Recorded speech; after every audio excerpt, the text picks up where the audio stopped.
It's deeply concerning to hear a child protection worker, someone entrusted with the safety and well-being of vulnerable children, publicly claim that it's a great myth that women and girls are being sexually assaulted by illegal migrants across the UK. We'll dive into this story in today's video, but before we get started, don't forget to like this video and subscribe. Right now, only 12% of viewers are subscribed, so join the community and help us grow. Let's be clear, no community or demographic is above scrutiny when it comes to the protection of children. To dismiss credible reports or documented cases of abuse as myths is not only irresponsible, it's dangerous. Survivors deserve to be heard, not silenced or dismissed for the sake of political narratives or ideological comfort. This kind of blanket denial, especially from someone in a position of safeguarding, raises serious questions. Are we prioritizing political correctness over child safety?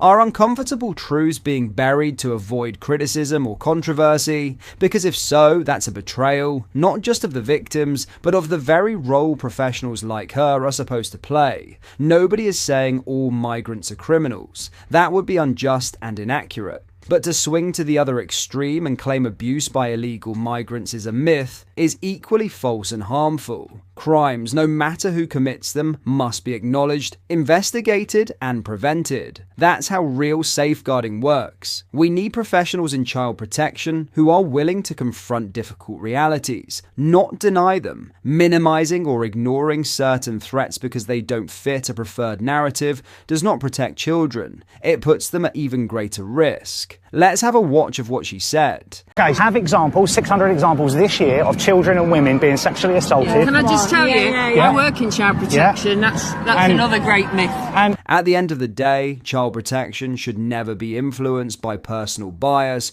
or political narratives. It's about safeguarding the most vulnerable, without exception and without hesitation. When professionals start dismissing concerns outright, especially those raised by communities or victims, it undermines trust and weakens the entire system. We must stay committed to truth, transparency, and accountability.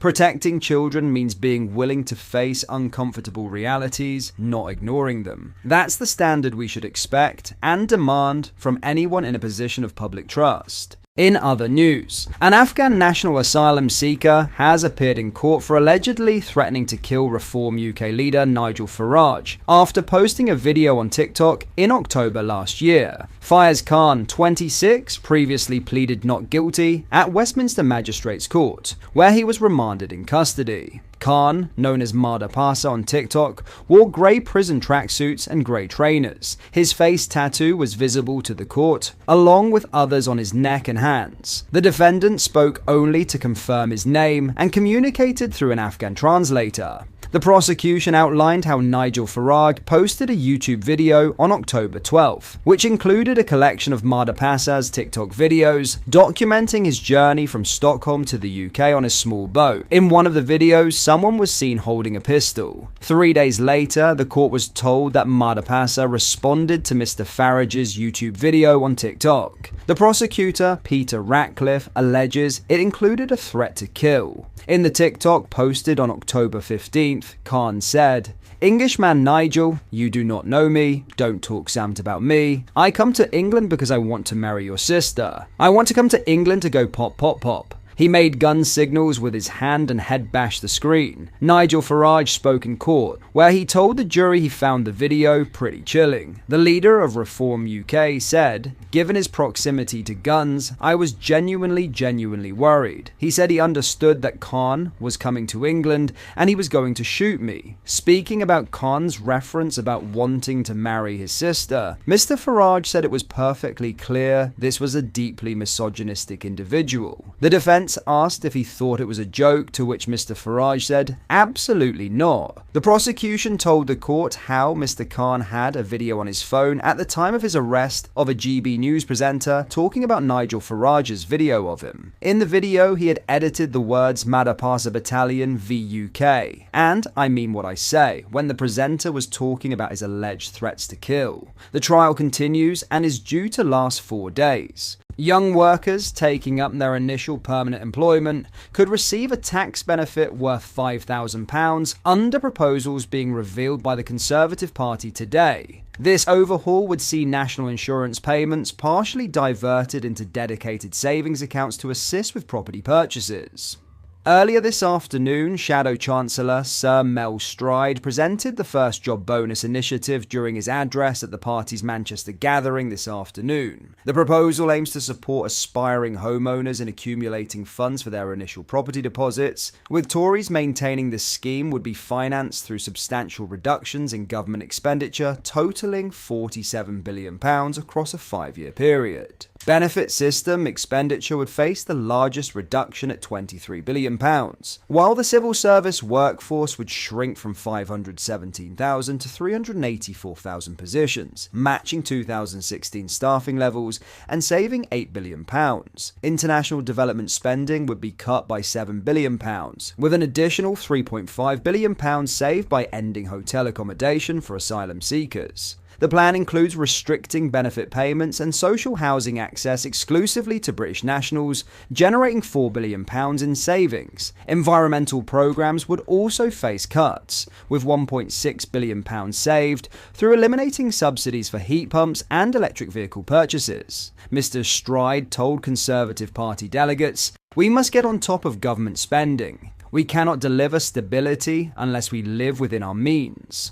The Shadow Chancellor positioned the Tories as the sole party committed to budgetary discipline, stating, "We're the only party that gets it. The only party that will stand up for fiscal responsibility." Mr. Stride specifically cautioned against continued excessive expenditure, warning that there can be no more pretending we can keep spending money we simply do not have. The Manchester Conference marks nearly 12 months since Kemi Badenoch assumed party leadership, with new polling suggesting half of Conservative Party members do not want her leading the Tories into the next general election. The announcement coincides with Labour's comprehensive housing market overhaul, which ministers describe as the most substantial reforms in decades. The government's changes aim to reduce costs and delays whilst cutting failed property transactions by half.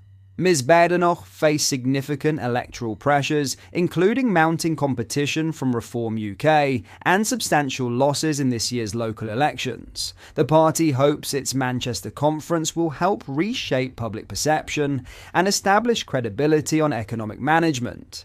National insurance has been a topic of contention recently following Chancellor Rachel Reeves's decision to raise the rate paid in employer contributions to 15% in April. Jim Moore, employee relations expert at HR Consultants, previously told Hamilton Nash, said, "Not only has the rate of employer national insurance increased by 20%, but it's also increased by 20%. Contributions risen, the threshold at which these contributions are payable has fallen from £9,100 to £5,000. This is a double whammy for employers already grappling with wage pressures, higher borrowing costs and energy bills. These increases add further strain to already wafer-thin margins in some sectors, especially hospitality. The risk is that this will not just make it harder for employers to create jobs, it could also lead to redundancies. The increase in the government's employment allowance may help the smallest of employers,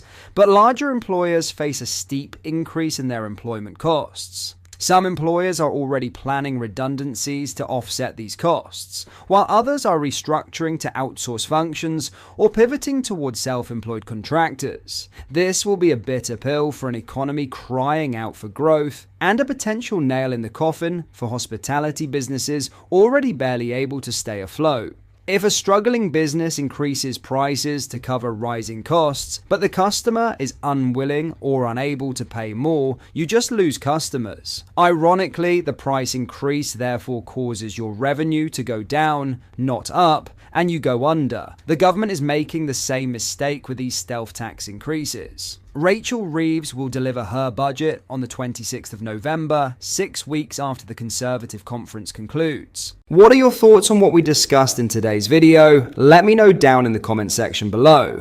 If you have not yet already, make sure you do drop a like on this video and subscribe to the channel for more British content. Thank you, take care, goodbye.